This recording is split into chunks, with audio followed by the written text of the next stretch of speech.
Hello everyone, welcome back to the channel. In this video, we're going to dive deep into Glassdoor app review. To get started, Glassdoor is a widely used platform that offers job seekers insights into company cultures, salaries, and interview experience through employees guaranteed review.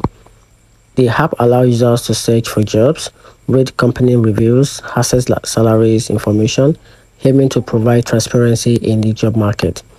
And here's a quick information about the strength of Glassdoor, which include a comprehensive company insight together with a user-friendly interface. The app is intuitive, designed to make it easy to navigate through job listing and company profiles.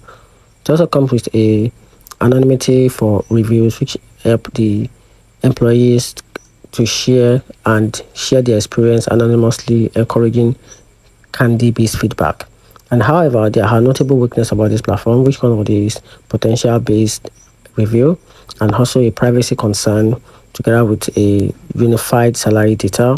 And here's a quick bottom line about this platform. Glassdoor is a valuable tool for job seeking, aiming to gain insight into a potential employers.